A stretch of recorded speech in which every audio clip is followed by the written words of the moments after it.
कौन ब्रह्मा का पिता है, कौन विष्णु की माँ, शंकर का दादा कौन है, हमको देव बताओ। यह जानने के लिए अवश्य सुनिए जगत गुरु तत्वदर्शी संत रामपाल जी महाराज के अनमोल वचन। सभी पवित्र धर्मों के शास्त्रों के आधार पर बताए और यह सुने वचन। अल्लाहु अकबर पुकारने से वो पूर्ण परमात्मा अल्लाहु अकबर एक सूक्ष्म रूप में आए, जिंदा महात्मा का ही रूप बना कर आते। वो केवल हजरत मोहम्मद को दिखाई दे रहे थे, किसी अन्य को नहीं दिखाई दे रहे थे। गौ मार तो दी थी एक बार हजरत मोहम्मद जी ने, फिर दोबारा जीवित ना हुई, तब उन्होंने पुकारा उस मालिक को। परमात्मा आए और सूक्ष्म रूप में आकर, वो सूक्ष्म रूप का अर्थ होता अन्य को नहीं दिख रहे थे, उनको दिखाई दे रहे थे, और वह गौ जीवित कर गए।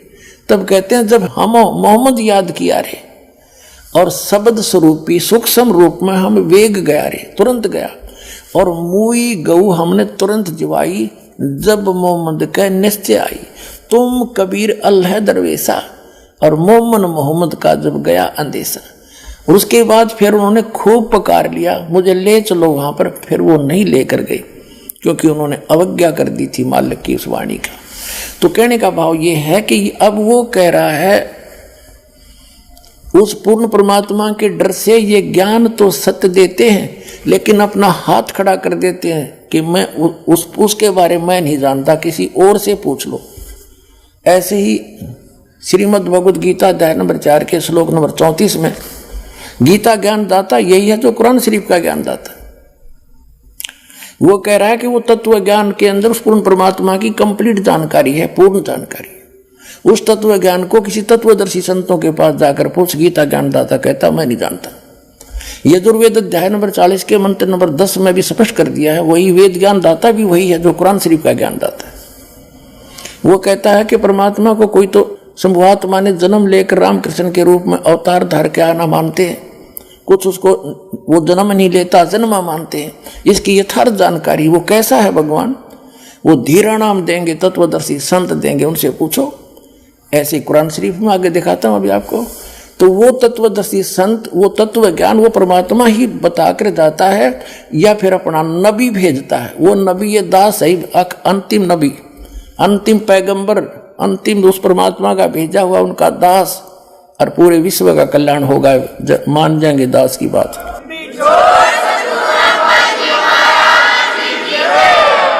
कुरान शरीफ का ज्ञान दाता अपने पैगंबर हजरत मोहम्मद को कह रहा है, और किसी अन्य अल्लाहु अकबर अपने से अन्य खुदा की, अन्य अल्लाह की जानकारी दे रहा है। देखिए अब हम यहां तक पढ़ चुके हैं कुरान शरीफ सूरत फुरकानी 25, और हम आयत नंबर यहां पर आगे हैं। अब हम आयत नंबर 58 पढ़ रहे, 57 पढ़ रहे। और ए पैगंबर उस जिंदा जो तुझे जिंदा रूप में मिला था, इन्हें चैतन्य अर्थ कर दिया, उस जिंदा पर भरोसा रखो जो कभी मरने वाला नहीं, यानी अविनाशी है, और तारीफ के साथ उसकी पाकी बयान करते रहो। यानी कुरान शरीफ के ज्ञानदाता से अन्य है जो परमात्मा, उसकी पाकी बयान करने के लिए कुरान शरीफ का ज्ञानदाता कह रहा है हजरत मोहम्मद को। और अपने बंदों के गुनाहों से वह काफी खबरदार है। ये तो वो खबरदार यानी खूब जानता है तुम्हारे सबको जो जैसा करता है। और ये वही है जिसने 58 पढ़ ली, 59 आयत है, जिसने आसमानों और जमीन और जो कुछ उनके बीच में है सबको 6 दिन में पैदा किया, फिर तख्त पर जा बिराजा, तख्त पर जा बैठा। वह अल्लाह बड़ा, वो अल्लाह अकबर है, वो अल्लाह कबीर है, वो अल्लाह बड़ा है, रहमान है, दयालु है। तो उसकी खबर किसी बाखबर यानी इल्म वाले से, तत्वदर्शी संत से पूछ देखो। कुरान शरीफ का ज्ञानदाता यहां इसने स्पष्ट कर दिया है कि मैं नहीं जानता उस अल्लाह अकबर बड़े भगवान, उस महान परमात्मा की, कंप्लीट गॉड की, ग्रेट गॉड की जानकारी मुझे नहीं है। वो तत्वदर्शी संत से पूछ लो। इससे कुरान शरीफ का सारा ज्ञान समझ में आ जाता है कि जो इसने अपने सत्र का ज्ञान दिया है उसमें चाहे इसने मांस खाना लिख रखे हो, चाहे कुछ भी खाना बता दिया हो, ये अल्लाह अकबर का आदेश नहीं है, ये तो कुरान शरीफ के ज्ञानदाता का आदेश है। इसका पालन करने से परमात्मा का अल्लाह अकबर का विधान टूटता है, क्योंकि उस अल्लाह अकबर ने तौरात नामक पुस्तक के उत्पत्ति ग्रंथ में स्पष्ट कर दिया, 6 दिन में जिसने सृष्टि रची उसमें आदेश दे दिया है कि कोई भी प्राणी, ना मनुष्य ना अन्य प्राणी, जैसे पृथ्वी पर रेंगने वाले चौपाए पशु, जलचर, हवा में उड़ने वाले, ये कोई मांस नहीं खाएगा। थोड़ी सी झलक दिखाता हूँ। पुण्यात्माओं, ये तत्व ज्ञानहीन प्राणी आपको विचलित कर देंगे कि बाइबल में तो मिलावट है, और ये भी कहते हैं फिर वो कि हम तो इन 4 पुस्तकों पर ईमान रखते हैं, 4 होली बुक पर, तौरात, जबूर, इंजिल और कुरान।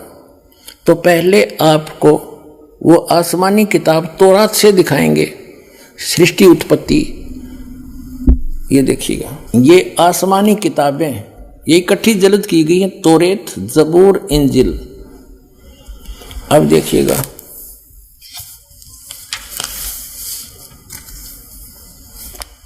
और ये यहां से छपी है बेंगलोर से।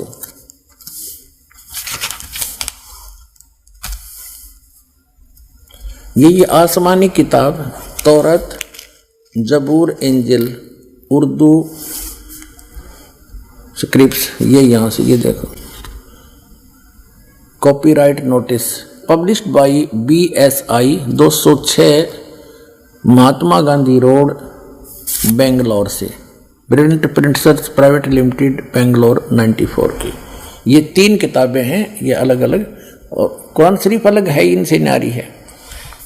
इसमें अब हम तौरात के अंदर दिखाते हैं, इसमें उत्पत्ति पैदाइश दिखाते हैं। ये देखो, ये है पैदाइश 1:1:24 प्रश्न नंबर 2 पे। यहां है खिलकत का जिक्र। खिलकत, खुदा ने इत्बिदा और जमीन और आसमान को पैदा किया। जमीन वीरान और सुनसान थी, गौरहों के ऊपर अंधेरा था। ऐसे ये पहला दिन हुआ, सांझ हुई, शाम हुई, सुबह हुई, पहला दिन हुआ, शाम हुई, सुबह हुई, दूसरा दिन। दो रचना करते हैं हम, अपने स्थान अपने उस पर आएंगे। ये फिर चौथा दिन हुआ, ये दूसरा दिन हुआ, ये तीसरा दिन हुआ, और फिर ये चौथा दिन हुआ, और फिर ये 5वां दिन हुआ। अब हम 6ठे दिन पर आते हैं। ये तीसरा पृष्ठ है ये तौरात का।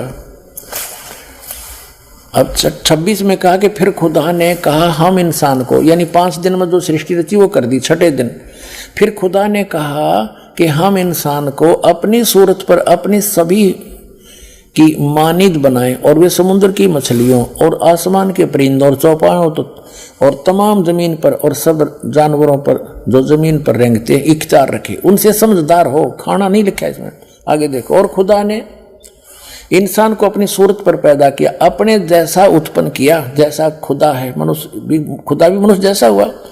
खुदा की सूरत पर उसको पैदा किया, नर और नारी करके उसने उनको पैदा किया। और खुदा ने उनको बरकत दी और कहा फूलो और बढ़ो और जमीन में मासूर हो, महकूम करो, और समुद्र की मछलियों और हवा के परिंदों और कुल जानवरों पर जो जमीन पर रेंगते हैं इख्तियार रखो। आगे लिखा कि और खुदा ने कहा कि देखो मैं तमाम रूए जमीन की कुल बीजदार सब्जी और हर दरख्त जिसमें उसका बीजदार फल हो तुमको देता हूँ, ये तुम्हारे खाने को हैं। और जमीन के कुल जानवरों के लिए, हवा के कुल परिंदों के लिए, और उन सब के लिए जो जमीन पर रेंगने वाले हैं जिनमें जिंदगी का दम है, कुल हरी बूटियां खाने को देता हूं। और ऐसा ही हो गया। अपना आत्मा स्पष्ट कर दिया कि न तो किसी पशु को, न पक्षी को, न जलचर को, न मनुष्य को उस अल्लाह ताला का आदेश नहीं है मांस खाने का। उन्होंने स्पष्ट कर दिया कि ये हरी सब्जी घास फूस दे रखा है तुम्हारे को। और फिर आगे देखो, और ऐसा ही होगा। और खुदा ने सब पर जो उसने बनाया था नजर की और देखा तो बहुत अच्छा है। और शाम हुई, सुबह हुई, और फिर छठा दिन हो गया। फिर उसके बाद आसमान और जमीन उनके कुल लश्कर का बनाना खत्म हुआ। और खुदा ने अपने काम को जिसे वो करता था 7वें दिन पूरा खत्म किया। और अपने सारे काम से जिसे वो कर रहा था 7वें दिन फारिग हुआ। और खुदा ने 7वें दिन को बरकत दी और उसे मुकद्दस ठहराया, क्योंकि उसमें खुदा सारी कायनात से जिसे उसने पैदा किया, बनाया और फारिग हुआ। अब इसको पवित्र बाइबल में दिखाता हूँ एज इट इज, ना तो ये आपको बरगला देंगे आपको, ये नकली अटपट करने वाले मारे सट्टे ने हो गए। हमने बहुत अच्छी तरह ताल में इल्म हूँ मैं, ये कहते हैं जो इनके पढ़ने वाले विद्वान, और का पता नहीं इनको। ये देखिएगा, ये पवित्र बाइबल है, संपूर्ण जीवन अध्ययन बाइबल। ये कहाँ से छपा ये देख लीजिएगा, संपूर्ण जीवन अध्ययन। ये देखिएगा, journal editor Dawn and C Stamps MADV, associate editor ये J Javali, Wesley Adams PhD, Life Publishers International, Springfield, Mysore, USA, printed in India. अब ये वही है सारा कुछ, और ये सारा दिखा दूं, पढ़ लो तुम। अब इसके हम इस पे आते हैं उत्पत्ति पर। देखिएगा, ये उत्पत्ति जिसको अंग्रेजी में इन्होंने कहा है जेनेसिस 1, प्रश्न नंबर 4 पे। आदि में यानी प्रारंभ में परमेश्वर ने आकाश और पृथ्वी की सृष्टि की। पृथ्वी बेडौल और सुनसान पड़ी थी, यह इस पर पहला दिन हुआ। फिर परमेश्वर ने जो कहा, जल के बीच एक ऐसा अंतर हो कि जल 2 भाग हो जाए। सारा कुछ क्या, सांझ हुई, भोर हुई, फिर दूसरा दिन हो गया। फिर सांझ हुई, भोर हुई, तीसरा दिन हो गया। हमने अपने मतलब की बात लेनी, ये चौथा दिन हो गया। सांझ हुई, भोर हुई, फिर चौथा दिन हो गया। अब हम ये 5वां दिन हो गया। प्रश्न नंबर 5 पर आ गए हम। ये सांझ हुई, भोर हुई, 5वां दिन हो गया। अब छठे दिन ये आ गया, छठा दिन। ये छठे दिन में चल पड़ा। इस प्रकार परमेश्वर ने पृथ्वी की जाति जाति के वन पशुओं को और जाति जाति घरेलू पशुओं और जाति जाति की भूमि पर सब रेंगने वाले जंतुओं को बना। और परमेश्वर ने देखा अच्छा है। फिर परमेश्वर ने कहा कि हम मनुष्य को, उन सब पशु पक्षियों को बनाकर, फिर हम मनुष्य को अपने स्वरूप के अनुसार बनाएं, अपनी समानता में बनाएं। और वे समुद्र की मछलियों और आकाश के पक्षियों और घरेलू पशुओं और सारी पृथ्वी पर सब रेंगने वालों जंतुओं पर जो पृथ्वी पर रेंगते अधिकार रखें। इनसे समझदार हो, जैसे भैंस, गाय, बैल, इनको हमने अपने काम के लिए प्रयोग कर लिया। इनको खाना नहीं, सताना नहीं। इनको जैसे गाय भैंस आपने रखी, उसको पहले आप पेट भरते हो, चराते हो, उसको नहवाते हो, धोआते हो, प्यार से रखते हो, जब वो दूध देती है। तो ऐसे कहा, खाने के लिए नहीं कहा उस मालिक ने। देखो आगे, तो परमेश्वर ने कहा मनुष्य को अपने स्वरूप के अनुसार बनाए, अपनी समानता बनाए। तो भगवान फिर कैसा हुआ? फिर परमेश्वर ने कहा हम मनुष्य को अपने स्वरूप के अनुसार बनाए, अपनी समानता बनाए। और वो समुद्र की मछलियों और आकाश के पक्षियों और घरेलू पशुओं और सारी पृथ्वी पर रेंगने वाले जंतुओं पर जो पृथ्वी पर रेंगते अधिकार रखे। आगे देखो, तब परमेश्वर ने मनुष्य को अपने स्वरूप के अनुसार उत्पन्न किया। अपने ही स्वरूप के अनुसार परमेश्वर ने उसको उत्पन्न किया, नर और नारी करके उसने मनुष्यों की सृष्टि की। तो भगवान कैसा? नर आकार, मनुष्य सदृश, जैसे जिनको परमात्मा मिले सचखंड लेकर गई, वापस छोड़ा, उन्होंने बताया हमरे ही निहार है, हमारा सृजनहार, अपना हमारा भगवान हमारे जैसी शक्ल का है। लेकिन उसकी बॉडी वो उस वहां जाकर के सभी का जो शरीर है इमोर्टल हो जाता, अविनाशी शरीर मिलता है। वो मटेरियल सारा अविनाशी मटेरियल का शरीर है। और यहाँ पर ये नासवान है ये शरीर। यहाँ जब आता है परमात्मा अपनी ओरिजिनल बॉडी से ही आता है, वो अविनाशी, वो ऐसे ही किसी माँ से जन्म नहीं लेता, सह शरीर आता है, सह शरीर चला जाता है। आपको प्रमाण दिखाएंगे। अल्लाह अकबर सहशरीर रहा था, बालक रूप धारण किया, लीला करते बड़े हुए, फिर सहशरीर चले गए लाखों लोगों के सामने। अब ये स्पष्ट हो गया कि परमात्मा ने मनुष्य को अपने जैसा अपनी सूरत में अपने शकल के अनुसार अपने जैसा रचा, तो भगवान भी अल्लाह भी मनुष्य जैसा है।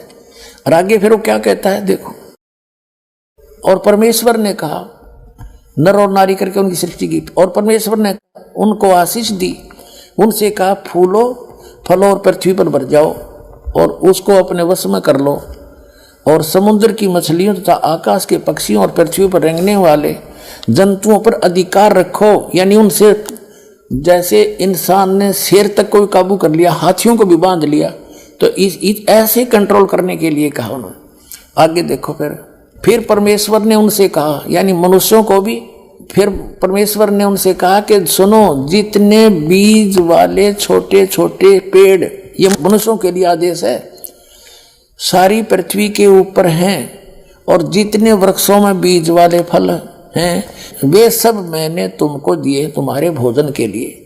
मनुष्य के लिए उस अल्लाह ताला का आदेश, अल्लाह अकबर, जिसने 6 दिन में सृष्टि रची, 7वें दिन तख्त पर जा बैठा, वो है अल्लाह अकबर है, वो अल्लाह कबीर है, वो कंप्लीट गॉड है, वो सर्जनहार है, वो क्रिएटर है।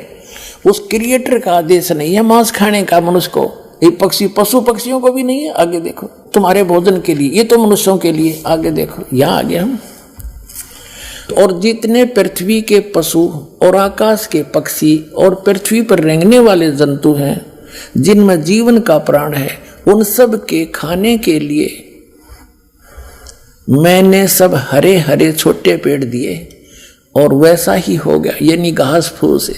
और तब परमेश्वर ने जो कुछ बनाया था वो देखा, तो क्या देखा, वह बहुत अच्छा है। तथा सांझ हुई, फिर भोर हुआ, इस प्रकार ये 6वां दिन हो गया। अब 7वां दिन, यूं आकाश और पृथ्वी और उनकी सारी सेना का बनाना समाप्त हो गया, और परमेश्वर ने अपना काम जिसे वह करता था 7वें दिन समाप्त किया, और उसने अपने किए हुए सारे काम से 7वें दिन विश्राम किया। और परमेश्वर ने 7वें दिन को आशीष दी और पवित्र ठहराया, क्योंकि उसमें उसने सृष्टि की रचना के अपने सारे काम से विश्राम के लिया। ठीक, अपने आत्माओं, जो क्रिएटर है, जो सबका रचनहार है, जो अल्लाह अकबर है, जो सुप्रीम गॉड है, उसने 6 दिन में सृष्टि रची, 7वें दिन तख्त पर जा बैठे। उसी के विषय में कुरान शरीफ में स्पष्ट किया है कि ये वही है। कुरान शरीफ का ज्ञानदाता कह रहा है, ये वही अल्लाह अकबर है जिसने 6 दिन में सृष्टि रची, 7वें दिन तख्त पर जा बैठा। उसकी खबर किसी बाखबर से पूछ लो, वो तो 7वें दिन सारी रचना रच कर चला गया। उसके बाद इस काल के अंतर्गत आ गया बागडोर, और इसने फिर अपने 3 पुत्रों को ड्यूटी दे रखी है। इस काल भगवान ने भी अपने 3 पुत्रों को, ब्रह्मा विष्णु महेश को ड्यूटी दे रखी आंखें संभालन की, तो वो आगे ही ने बागडोर संभाल ली। जब आदम और हव्वा को उस परमात्मा ने बना दिया, आदम को वचन से बना दिया, उसकी हड्डी हड्डी से जैसे भी मानते हैं, हव्वा बना दी, ठीक है, वो तो उसको छोड़ दिया। फिर ले लिया इस काल ने कंट्रोल में, और इसको ले गया ब्रह्मा, क्योंकि उस सूक्ष्म वेद के अंदर कहा है कि वही मोहम्मद, वही महादेव, वही आदम, वही ब्रह्मा, दास गरीब दूसरा कोई नहीं, देख अपने घर में। अब दास तो आपको दिखाना चाह रहा है कि उसके बाद 3 देवताओं ने, ब्रह्मा विष्णु महेश ने यहाँ की बागडोर संभाल ली। इस पवित्र बाइबल में स्पष्ट है, जब आदम को और उसकी पत्नी को इस यहाँ के का भगवान ने, जिसको ये भगवान मानते हैं, ब्रह्मा ने, वास्तव में ये है कि ब्रह्मा ने उनको एक वाटिका में छोड़ दिया। उनको इतना मंदबुद्धि बना रखा था कि उनको कोई आभासा नहीं था। उनसे कहा कि और सब इस वाटिका के सब वृक्षों के फल आप खा लो, लेकिन ये बीचों बीच जो फल हैं, बीच वाले वृक्षों के फल मत खाना, खाओगे तो मर जाओगे तुम। यानी झूठ बोलना शुरू किया इसने। एक दिन वो काल आ गया सर्प बन के, वो शैतान कह दिस नहीं, और सर्प बन के आके हव्वा को बोल दिया कि ये बीच वाले पेड़ के फल क्यों नहीं खाते तुम? उन्होंने कहा कि हम और सब फल खा सकते हैं, अल्लाह ने कह रखा है कि बीच के फलों को ना खाना, तुम मर जाओगे। सर्प ने कहा, काल आ गया सर्प बन के कि ऐसी बात नहीं है, ये तो बहुत अच्छे फल हैं, इनको खाने से तुम मरोगे नहीं बल्कि तुम्हें भले बुरे का ज्ञान हो जाएगा। तो उस औरत ने, हव्वा ने फल तोड़ा, आप भी खा लिया, अपने पति को भी खवा दिया। तो उनको आभास हुआ, उनका नशा सा उतर गया कि तुम तो नंगे हैं, हम। उनको शर्म आई एक दूसरे से। उन्होंने अंजीर के पत्ते तोड़कर लंगोट बांध लिए दोनों ने। फिर कहते हैं शाम के समय वो अल्लाह यानी खुदा, वो परमात्मा आया, उसकी पैर की कदम की आवाज सुनकर वो दोनों छुप गए वाटिका में। और उस भगवान ने आवाज लगाई, ईश्वर ने, कि तुम कहाँ हो आदम? आदम ने कहा कि मैं आपकी आवाज सुनकर घबरा गया और मैं छुप गया क्योंकि मैं नंगा हूं। तो कहते हैं भगवान ने कहा कि क्या तुमने वो फल खा लिए जो मैंने मना किए थे? हाँ, हमने खा लिए, मेरी पत्नी ने खिला दिए। उसकी पत्नी से पूछा तो उसने कहा कि सर्प ने बहका दिया, हमने इसलिए खा लिए। तो वो अल्लाह जिसने, ये भगवान कहते हैं पवित्र बाइबल के पढ़ने वाले, उसने सोचा कि अब इन आदम और हव्वा ने वो फल खा लिए, ये भले और बुरे का ज्ञान कराने वाले फल खा लिए, और कहीं ऐसा ना हो कि इसी वाटिका में ऐसे भी फल लगे हैं, ऐसे वृक्ष भी हैं जिनका फल तोड़ कर ये खा लेंगे तो ये अमर ना हो जाएं और हम में से एक के समान हो जाएंगे अगर ये फल खा लिया तो। अब दिखाते हैं आए जैसे ये, क्योंकि little knowledge is the dangerous thing, नीम हकीम खतरा जान। ये ज्यादा अटपट करने वाले, ज्यादा मंत्रों के घोट कर दुनिया पर प्रभाव जमाने वाले, ये लिटल नॉलेज वाले हैं, ये नीम हकीम है, इनको कखता पता नहीं। आम जनता ने सोचा बड़ा जल्दी जल्दी बोला, फटाफट फटाफट, ये तो गौना विद्वान होगा। विद्वान ये लक्षण नहीं होते, वो तो गर्क होता। कहते हैं बड़बड़ करे सो भूत है, थोड़ा बोले देव और मान महंत चाहे नहीं, ये लक्षण रख ले। जो अटपट करते हैं ना ज्यादा, वो तो कहते हैं भूत समझो उनको, तो वो तो मूर्ख बनाना चाहते हैं जनता को। और थोड़ा बोले देव, महापुरुष तो बहुत सीमित बातें करता है, ढंग से बोलता है। और मान महंत चाहे नहीं, मान बड़ाई चाहता नहीं, ये साधु के लक्षण, ये लक्षण रख ले। तो वो क्या कहते हैं कि ये हिंदू जो है ये एक से अनेक भगवान मानते हैं। और ये जो सतीथी दास ने बताई डेफिनेशन ऑफ गॉड में, परमात्मा की परिभाषा में, एज इट इज है, ऐसे ही सारा है। लेकिन ये कुरान शरीफ का ज्ञान इनकम्प्लीट है। वो तो खुद कहता है कि मैं जानता नहीं मालिक के बारे में, अल्लाह अकबर के बारे में, तो फिर अपने आप इनकम्प्लीट नॉलेज है। यही वेदों का इनकम्प्लीट नॉलेज है। और इसी प्रकार गीता का इनकम्प्लीट नॉलेज है। और ऐसे ही बाइबल का, क्योंकि वो 6 दिन में सृष्टि रच गए, वो तो चले गए, बाद में काल ने बागडोर संभाली। अब दिखाते हैं वो क्या कहता है। एक जिसको ये बाइबल के पढ़ने वाले भगवान कहते हैं, योहा कहते हैं, वो कहता है कि आदम ने और हव्वा ने यदि इस जीवन मृत्यु वाले फल खा लिए वृक्ष के, तो हम में से एक के समान हो जाएगा। इससे मतलब सिद्ध होगा कि एक से अधिक है वो भगवान। देखिएगा ये पवित्र बाइबल, फिर से ये देखिएगा पवित्र बाइबल, फिर दिखाते हैं आपको।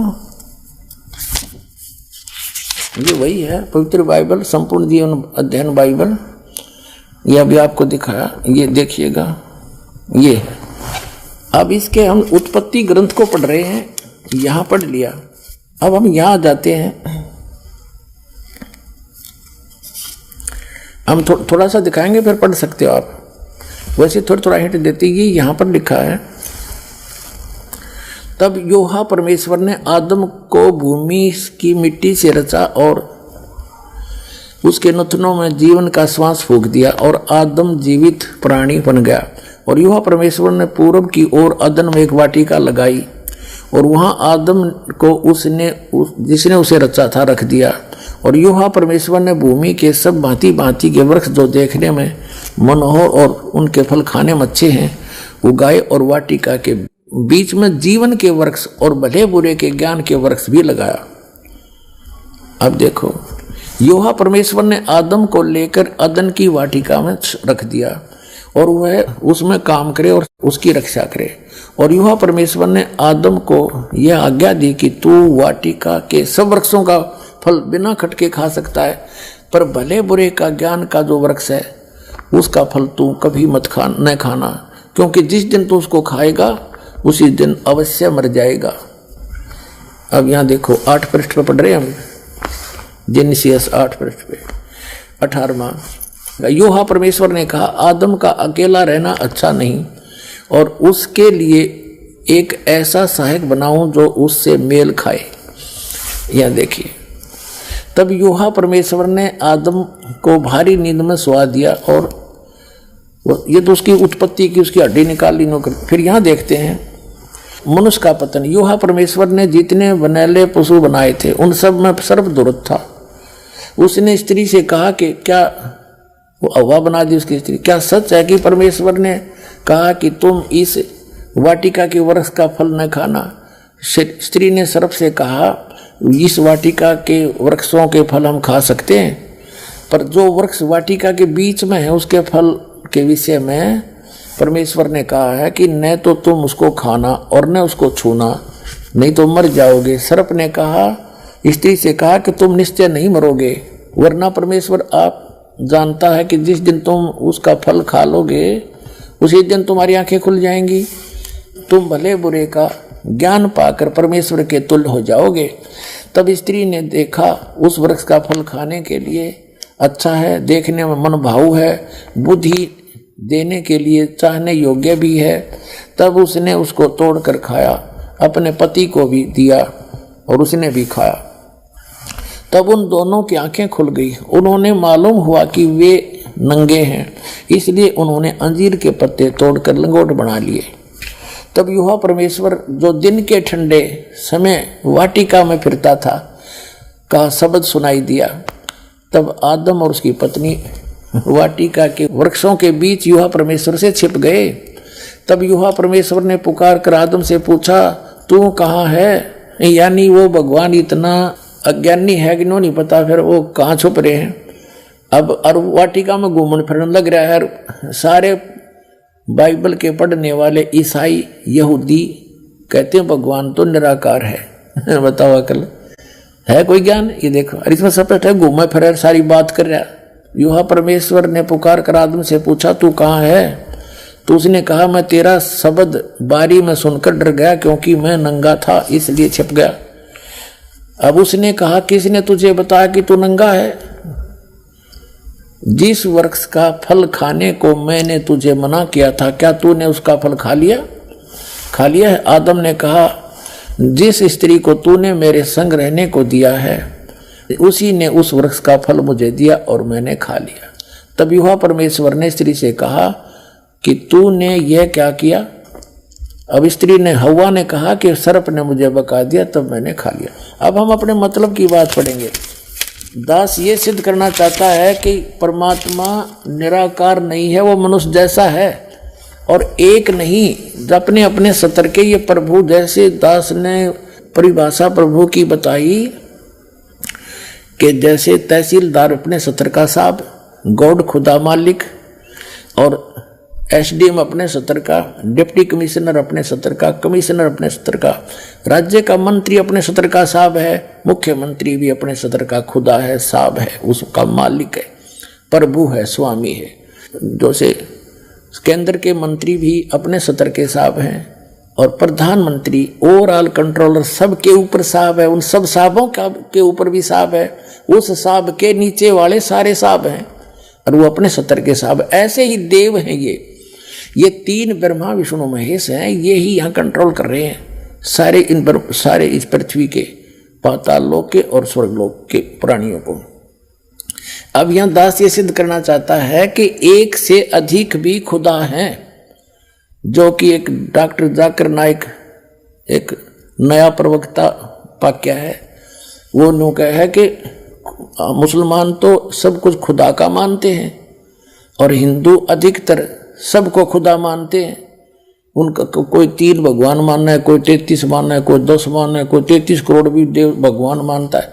वो देव हैं अपने सतर के, और वो महादेव है, वो सबका मालिक महादेव है, कुल मालिक वो ग्रेट गॉड है, बड़ा भगवान महादेव कहो, बड़ा अल्लाह अकबर कहो।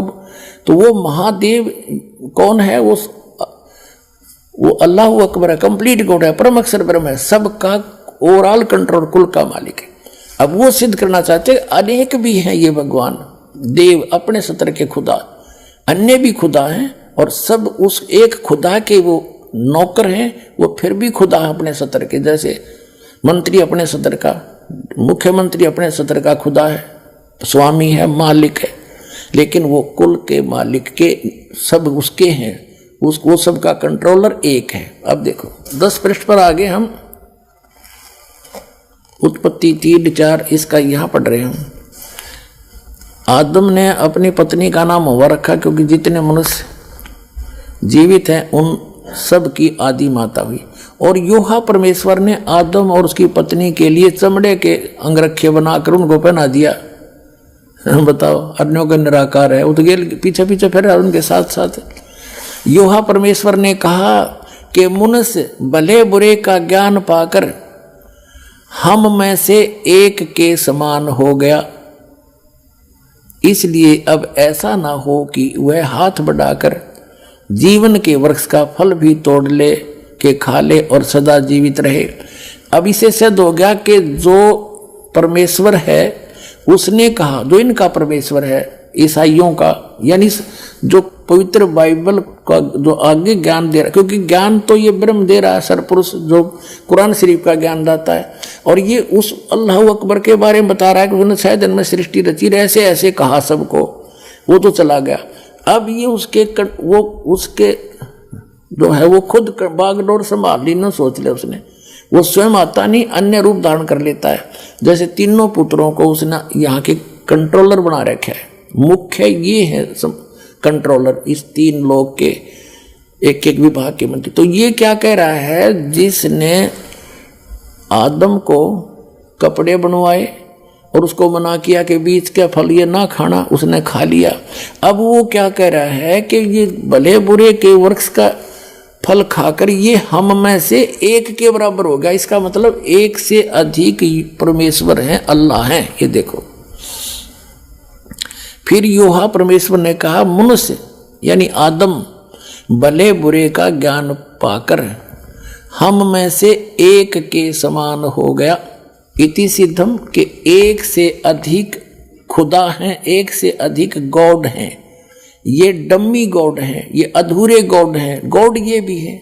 जब डम्मी गॉड है तो कंप्लीट गॉड भी है, तो अन्य देव भी हैं और एक कुल का मालिक वो अन्य है। अब आगे दिखाता हूं आपको। ये है जेनेसिस यानी उत्पत्ति ग्रंथ अध्याय नंबर 16-17 का, और 17 अध्याय का श्लोक नंबर 1 है यो 1 नंबर। अब अब्राहम 99 वर्ष का हो गया था अब्राहम।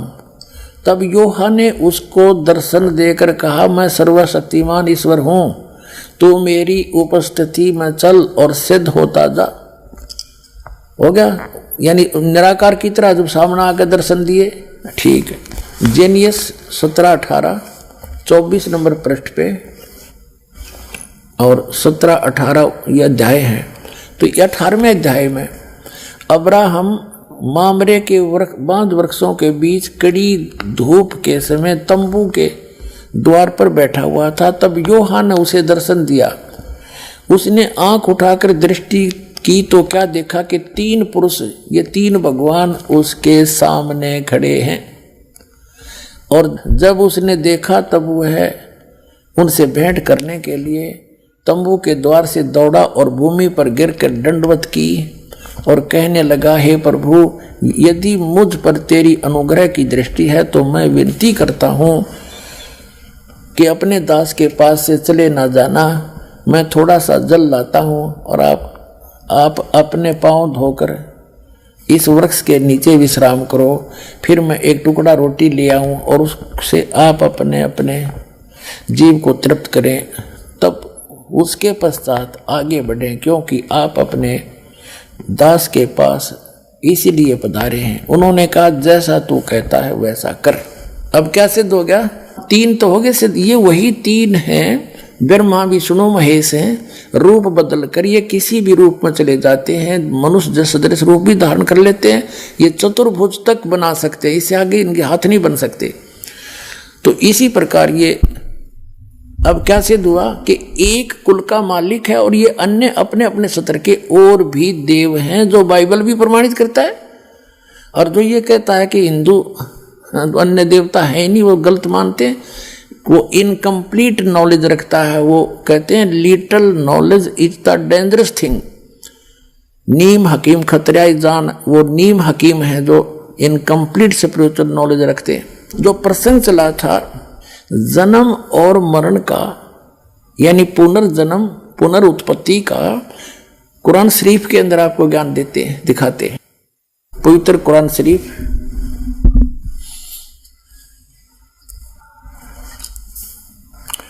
ये वही कुरान शरीफ है। और ये देखिएगा शेरवानी संस्करण है, प्रकाशक लखनऊ किताबघर, मौसम बाग सीतापुर रोड। इतने ये 1969 की छपी हुई है, आज की नहीं, 1969 की अनुवादित है। वही अनुवाद आज तक चल रहा है। ये देखिएगा, ये 17वां संस्करण 2008 में, कॉपीराइट अधिकार। ये Lucknow Kitabghar, opposite bright Motors, मौसम बाग सीतापुर रोड, लखनऊ। ये प्रथम संस्करण 1969 में छपा था और ये 17वां संस्करण हम पढ़ रहे हैं आपके हाथों में। ये यहाँ से मुद्रित है। अब देखिएगा, ये है सूरत अंबिया, कुरान शरीफ सूरत अंबिया 21 नंबर। और इसकी आयत यहाँ से आते आते यहाँ आ गई है। यहाँ पर ये 100 होगी, ये वैसी टिप्पणी। इससे आगे फिर ये 553 पर आ गया विमान। इधर तो अरबी भाषा वाली है, इधर ये हिंदी है, इसलिए एक पृष्ठ ज़्यादा बन जाता। 553 पर आ गए हम। यहाँ तो दूसरी, ये दूसरी शुरू होगी यहाँ पर हिज 22। ये तो यहाँ से शुरू होती है, यहाँ से, इसलिए वहाँ लिखी गई। इस 21 अंबिया की ये आयत यहाँ तक चल रही है। 103 समाप्त हुई और ये 104 यहाँ से शुरू होती है आयत। जिस दिन हम, ये कुरान शरीफ का ज्ञानदाता ये बोल रहा है, जिस दिन हम आसमान को इस तरह लपेटेंगे जैसे तुम्हार पुलिंदा में कागज लपेटते हैं, जिस तरह हमने पहले पैदा किया था, फिर हम उसे दोहराएंगे और वादा हमारे जिम्मे है, हमें जरूर करना है। फिर पढ़ लो एक बार अच्छी तरह कि जिस दिन हम आसमान को और इस तरह लपेटेंगे जैसे तुम्हार पुलिंदा में कागज लपेटते हैं, जिस तरह हमने पहले पैदा किया था, और फिर हम उसे दोहराएंगे। वादा, यह वादा हमारे जिम्मे है, हमें जरूर करना है। अपना तो ये बालकों के लेख हैं, इनको कोई समझ सकता है कि तो एक इस 21 ब्रह्मांड के मालिक के कोड वर्ड हैं, चाहे कुरान शरीफ है, चाहे श्रीमद् भगवद गीता, चाहे वेद है। और दिखाते हैं आपको, फिर क्लियर होगा कंसेप्ट। इसी कुरान शरीफ का ये है सूरत 67। ये यहां से प्रारंभ हुई। ये है कुरान शरीफ चल रही है, कुरान शरीफ। और सूरत मुल्क की 67, मुल्क की 67, सूरत मुल्क की 67 की आयत नंबर ये 2 है, एक यहाँ समाप्त हुई। ये कहते हैं शुरू अल्लाह के नाम से जो निहायत रहम वाला बेहद मेहरबान है। ये 1 नंबर है। उसकी बड़ी बरकत है, उस जिसके हाथ में आलम की सारी दुनिया की बादशाही है और वह हर चीज पर शक्तिमान है, समर्थ है। जिसने मरना और जीना बनाया, वो कहते पुनर्जन्म नहीं, जिसने मरना और जीना बनाया ताकि तुमको जांचे कि तुम में कौन अच्छा काम करता है, और वह बड़ा बलवान और साथ साथ बड़ा ही अक्षमा करने वाला है। ये सूरत मुल्क की 67 की 2 नंबर आयत में स्पष्ट कर दिया। जिसने जीना और मरना बढ़ाया। जीना और मरना पुनर्जन्म। और जैसा कि आपने सूरत अंबिया 21 आयत नंबर 104 में देखा कि वो कह रहा कि मैंने जैसे पहले पैदा किया था दोबारा फिर करूंगा पैदा। उसका भावार्थ ये है, फिर पढ़ने अच्छी तरह। वो क्या कह रहा है कुरान शरीफ का ज्ञानदाता कि पहले जैसे मैंने पैदा किया और फिर समेट लूंगा और फिर पुनः पैदा जरूर करूंगा। तो ये इसका अर्थ गलत लगा रखे हैं। मरने और जीने का इन्होंने क्या फाइनल फैसला कर रखा है? कुरान शरीफ के पढ़ने वालों को पूर्ण ज्ञान ना होने से इन्होंने डिसीजन निकाल लिया अपनी अल्प बुद्धि से कि इसका अर्थ ये बनता है कि एक बार तो सभी मर ही रहे हैं, कब्रों में दबा दिए जाएंगे या जैसे भी तैसे, और फिर क्या होगा कि फिर कयामत आवेगी, प्रलय हो जाएगी, सब खत्म हो जाएगा, फिर मिट्टी से वचन से निकाल लेगा अल्लाह, और जिसने अच्छे काम करे वो जन्नत में और अल्लाह के अनुसार चले, जो अल्लाह के अनुसार जिन्होंने कार्य नहीं अपनी भक्ति की वो दोजख में फॉरएवर फाइनल कर दिया इन्होंने। और ये तो खुद कहता है जैसे मैंने पहले पैदा किए फिर करूंगा। अगर ये शब्द नहीं कहता कि फिर मैं दोबारा करूंगा और मैं अपना पक्का वायदा करता हूं, यदि एक ही बार होना है तब फिर करूंगा तो शब्द आना ही नहीं चाहिए। फिर देख लो कुरान शरीफ है,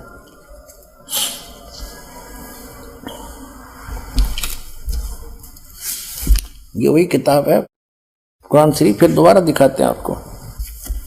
यह है सूरत अंबिया 21, कुरान शरीफ सूरत अंबिया 21 की आयत नंबर ये चलती चलती आ रही है, ये आगे ये 100, इसके बाद यहाँ आ जाती है 553 पृष्ठ पर। मौसम बाग सीतापुर रोड लखनऊ से छपे प्रकाशन के। यहाँ देखिएगा 103 खत्म हुई, 104 नंबर आयत चली। जिस दिन हम आसमान को इस तरह लपेटेंगे यानी क़यामत के समय, जैसे तुम्हार यानी कागज का रोल बना दिया जाता है, लपेट लेते हैं, और जिस तरह हमने पहले पैदा किया था उसी तरह हम दोहराएंगे, फिर पैदा करेंगे, और वायदा हमारे जिम्मे है, हम जरूर करना है। अब क्या स्पष्ट हो गया? यदि जो ये निष्कर्ष निकाले बैठे मुसलमान भाई कि एक बार क़यामत आवेगी तब तक ये गुफा उस कब्रों में फट रहेंगे, तेरा गजब, ये कोई ज्ञान है? वास्तविकता क्या बता रही कुरान शरीफ की? ये वही है कि जैसे क़यामत आओगी प्रलय होगी, उसके बाद फिर दोबारा सृष्टि रची जाएगी, पुनर्जन्म होगा सबका कर्म अनुसार। कुरान शरीफ तो ये कहना चाहती है, ये गलत समझ रहे हैं, इनको ज्ञान नहीं है बिल्कुल भी। अब इससे नहीं कोई नू कहेगा इसका तजुर्मा गलत कर दिया, तजुर्मा अनुवाद ठीक ना कर रखा होगा, सारा मैं दिखाऊंगा। ये देखिएगा कुरान मजीद, ये सिर्फ नाम का अंतर है, लेख ज्यों का त्यों है। यह है तजुर्मा मौलाना फतेह मोहम्मद खान साहिब जालंधरी तसही, मौलाना अब्दुल मजीद सरवर साहिब, प्रकाशक Farid book depot private limited नई दिल्ली से। ये सारा कुछ वही है। ये 2006 में छपा है, 982 पृष्ठ हैं। ये यहाँ से प्रकाशित है, दरियागंज नई दिल्ली से। ये इनके फ़ोन और फॉक्स नंबर। अब आपको दिखाते हैं, ये है सूरत अंबिया कुरान मजीद। नाम बदल रखा, शरीफ कहो चाहे मजीद कहो, कोई अंतर नहीं है। सूरत अंबिया 21। अब यहाँ जाते हैं हम आगे अगले पृष्ठ पे, 104 आयत पर पहुँचेंगे। यहाँ पर दूसरी शुरू हो जाती है हज, लेकिन ये होती यहाँ से शुरू, इसलिए वहाँ लिख दिया जाता ये हज वाली, लेकिन ये चल रही है अंबिया 104। जिस दिन हम आसमान को इस तरह लपेट लेंगे जैसे खेतों का तुमार लपेट लेते हैं, जिस तरह हमने कायनात को पहले पैदा किया था, आए है उसी तरह दोबारा पैदा करेंगे। यह वायदा जिसका पूरा करना जरूरी है, हम ऐसा जरूर करने वाले हैं। होगी नहीं। इनका जो सिद्धांत है, इन मुसलमान भाइयों ने इस कुरान शरीफ को ठीक से ना समझ के वो गलत निष्कर्ष निकाल रखा है कि बस इनका फाइनल ये है कि चलते रहेंगे, मरते रहेंगे, कब्र में दबाते रहेंगे, और जब कयामत आएगी फिर भगवान यानी सब कुछ नष्ट हो जाएगा। आसमान भी इसने कह दिया समाप्त कर दूंगा, तो रहेगा क्या फिर? तो फिर कहते हैं फिर सबको जीवित करेगा अल्लाह। उनकी अपनी सोच वो गलत है, वो सोच। और फिर सदा के लिए वो स्वर्ग वाले स्वर्ग में, निकम्मे वाले नरक में, फिर दोबारा जन्म होना नहीं। और ये कहते हैं इस कायनात को पहले की तरह मैं फिर से उत्पन्न करूंगा, फिर पैदा करूंगा, ये मेरा पक्का वायदा है। एक और दिखाता हूं, ये देखिएगा, एक और कुरान इसके अनुवाद दिखाता हूं आपको, ये देखिएगा। ये मुख्तसर तफसीर एहस नूल बयान तर्जमा मौलाना मोहम्मद जूनागढ़ी, तफसीर हाफिज सलाहुद्दीन यूसुफ, हिंदी तर्जमा व तरतीब मोहम्मद ताहिर हनीफ, और ये दारुसलाम प्रकाशक वितरक। इसमें इन्होंने अपने हिसाब से कर रखे, यहाँ से उल्टी साइड से चला है, यहाँ से चले हैं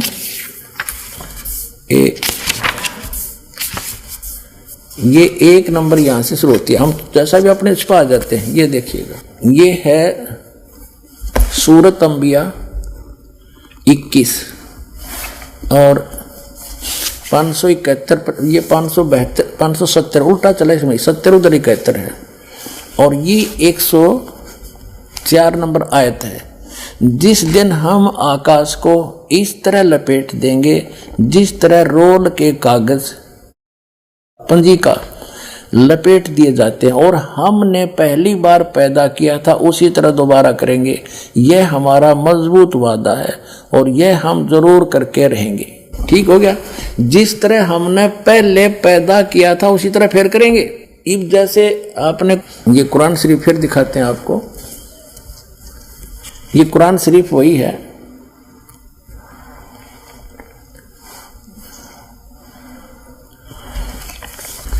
फिर देखिएगा, क्योंकि इसका समझना घना जरूरी है आपके लिए। कुरान शरीफ सूरत अंबिया 21 और यहाँ इसकी सूरत यहाँ आ जाती है 104। ये देखिएगा 553 पृष्ठ पे 103 या समाप्त हुई। जिस दिन हम आसमान को इस तरह लपेटेंगे जैसा तुम्हार पुलिंदा कागज लपेटते हैं, यानी बंडल बना देंगे, जैसे रोल बना दिया जाता है, जिस तरह हमने पहले पैदा किया था फिर हम उसे दोहराएंगे, और यह वादा हमारे जिम्मे है, हम जरूर करना है। तो पुण्यात्माओं, यदि इन मुसलमान भाइयों ने कुरान शरीफ को ढंग से समझा होता तो ये पहले ही समझ जाते। और फिर इसमें इसने स्पष्ट कर दिया है, जब पूरे सभी को प्रलय करूंगा और सब आकाश तक भी समेट दूंगा, इसका मतलब सब नाश हो जाएगा, फिर रहेगा क्या? वो कहाँ रहेगी फिर? जन्नत इनकी। और जो कि फिर पैदा करूंगा ही करूंगा, मैं उसको पुनः पैदा करूंगा, ये मेरा वायदा है। और पुण्यात्माओं, ये तो फिर दोबारा नाश करने की बातें खत्म हो जाती। अगर पहली बार ही इनका जो मानना है वो ये है, केवल एक बार ये यहाँ पैदा होते रहेंगे, मरते रहेंगे, कब्रों में जाते रहेंगे, और फिर प्रलय करेगा भगवान, सब कुछ नाश हो जाएगा। बस फिर फाइनल है इनका फैसला, अच्छे काम करनी है जन्नत में और बुरे करनी है नरक में, यानी दोजख में फॉर एवर। अरे यूँ कहा मैं फिर पैदा करूंगा पुनः, जैसे मैंने पहले पैदा किया था। तो दोबारा पैदा करने का, दोबारा क़यामत लाने का तो जिक्र खत्म हो जाता है। वास्तविकता ये है कि ये जो दास ने सृष्टि रचना बताई ऐसे चलता है। और जब ब्रह्मा जी की मृत्यु होगी, ब्रह्मा जी के एक दिन में पूरी ये क़यामत आती है, पृथ्वी स्वर्गलोक और पाताल लोक पर कति जल ही जल हो जाएगा, सब समाप्त हो जाएंगे। वह जन्नत भी ना रहे इनकी, स्वर्ग जो जन्नत मानते हैं वो भी नहीं रहेगी। और फिर दूसरी बात ये है, यदि इनका ये कहना सही होता, एक तो ये कहते हैं मुसलमान भाई के कुरान शरीफ का ज्ञान सबके लिए है, सब मानव समाज के लिए है, किसी जाति विशेष के लिए नहीं है। तो जैसे हजरत मोहम्मद जी को एक जबरिल नाम का देवता एक बुराक नाम के जानवर पर खच्चर जैसे बैठा के ऊपर ले गया जन्नत में। और जन्नत में के देखा कि बाबा आदम बैठे, हजरत मूसा जी, हजरत ईसा जी, हजरत इब्राहिम, हजरत दाऊद वहाँ मिले और उनसे मिले वो जा करके जन्नत में। उनको नमाज पढ़ाई, बाबा आदम से बात करी। तो बाबा आदम और कैसे पहुंच गए? वो तो कब्र में रहने चाहिए थे, क़यामत आइए नहीं है अभी। आप दिखाता हूँ आपको, ये देखिएगा, ये जीवनी हजरत मोहम्मद सल्लल्लाहु अलैहि वसल्लम, ये यहाँ से छपी है, देखिएगा।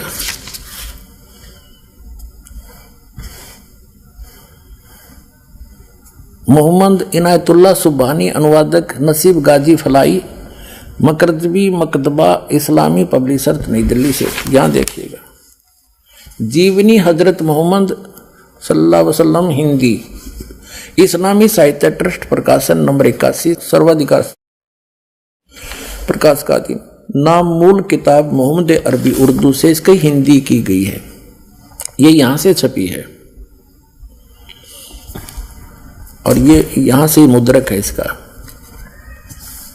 अब इसमें आपको ले चलते हैं, थोड़ा सा दिखाएंगे, ज़्यादा नहीं, संकेत बहुत है समझदार को। 164 पृष्ठ दिखाते हैं इस पुस्तक के। यहाँ लिखा है कि प्यारे नबी सल्लल्लाहु हजरत मोहम्मद अपने सच्चे साथियों के बीच बैठे, अल्लाह ने उनको जो बड़े बड़ी नेमत दी थी उनका जिक्र करने लगे और बैतुल मकदिस से आकाश पर जाने का हाल सुनाया। वहाँ कुदरत के जो जलवे देखे थे उनको भी बयान किया। आप सल्लल्लाहु ने फरमाया कि इस तरह हजरत जबरील अलैहि मुझे पहले आकाश पर ले गए। वहाँ इंसानों के बाप हजरत आदम अलैहि मिले। उनका हाल यह था कि जब दाईं ओर देखते तो खिल उठते और हंसने लगते और बाईं ओर देखते तो मारे गम के आंसू भी भर लेते, क्योंकि दाईं ओर उनकी नेक औलाद के कर्म थे और बाईं ओर उसके बद के। हजरत आदम अलैहि ने आप सल्लल्लाहु यानी हजरत मोहम्मद को देखा तो बोले, तुम्हारा आना मुबारक है नेक नबी, है नेक बेटे। आप सल्लल्लाहु ने पूछा, जबरील यानी हजरत मोहम्मद ने जबरील देवता से पूछा, ये कौन है? तो उन्होंने जवाब दिया, जबरील ने बताया कि ये आदम अलैहि है, हजरत आदम है, इस सारे इंसानों का बाप। फिर जबरील अलैहि आपको दूसरे आकाश पर ले गए। अब देखो, एक तो इस ये सिद्ध होगी कि जिस जन्नत में ये कुरान शरीफ के आधार से ये तो नमाज आदि पढ़कर जाना चाहते हैं उस जन्नत में, वहाँ गए हुए प्राणी कितने सुखी।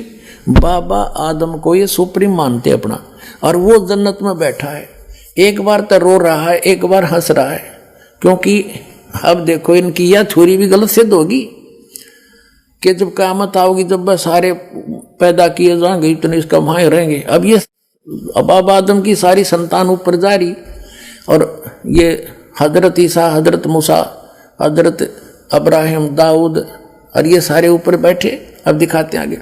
तो कहने का भाव ये है कि तू वो उस जन्नत ने के चाटे, वहां भी दुखी वो आदम, कभी रो रहा है कभी हंस रहा है। क्या इसी को जन्नत कहते हैं? यह साधना गलत है। जहां ये जाते हैं वो ये काल का लोक है, ये पितर लोक है, और वहां एक तरफ पितर लोक है, एक तरफ स्वर्ग है, एक तरफ नरक है। वो बहुत बड़ा क्षेत्र है।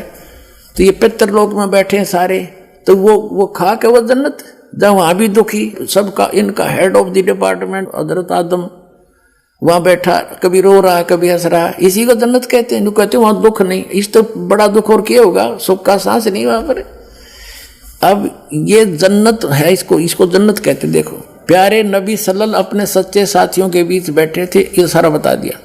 उन्होंने फरमाया कि मुझे पहले आकाश पर ले गया, वहां इंसानों के बाप हजरत आदम अलैहि मिले। उनका ये हाल था कि जब दाईं ओर देखते तो खिल उठते, स्वर्ग की तरफ देखे तो अच्छी संतान को देखकर हंसने लग जाते, और बाईं ओर देखते तो मारे गम के आंसू भर लेते, क्योंकि दाईं ओर उनकी नेक औलाद के कर्म थे, बाईं ओर बद के, निकम्मी के। हजरत आदम अलैहि ने आप सल्लल्लाहु यानी हजरत मोहम्मद को देखा और बोले, तुम्हारा आना मुबारक हो नेक नबी, नेक बेटे।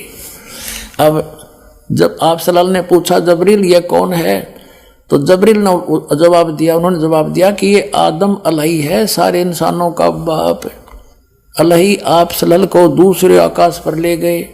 फिर तीसरे पर, फिर आगे बढ़ते गए। आप सल्लल्लाहु जिस नबी के पास से गुजरते ये मनमोहक शब्द कानों में गूंजते, तुम्हारा आना मुबारक है नेक नबी है नेक भाई। इस तरह आप सल्लल्लाहु सातवें आसमान पर पहुंच गए। वहां हजरत इब्राहिम अलैहि मिले और देखते ही बोले तुम्हारा आना मुबारक हो, है नेक नबी है नेक बेटे। आप सल्लल्लाहु आगे बढ़े और आगे बढ़े और बढ़ते गए। रास्ते में सौंदर्य के रूप भी देखे, प्रकोप के दृश्य भी, हजारों फरिश्ते भी नजर आए। ये हजारों देवता भी हैं, उनके भी, मुसलमानों के भी देवता फरिश्ते माने देव और सजदे में पड़े हुए रब का गुणगान कर रहे थे। बढ़ते बढ़ते आप अल्लाह के सिंहासन के करीब पहुंच गए, पर्दे के पीछे। वहां आप सल्लल्लाहु पर और आप सल्लल्लाहु की उम्मत पर 50 नमाज दर्ज हुई। वापस आए तो हजरत मूसा अलैहि के पास से गुजर हुआ, क्योंकि कहा कि क्या फर्ज हुआ उम्मत पर।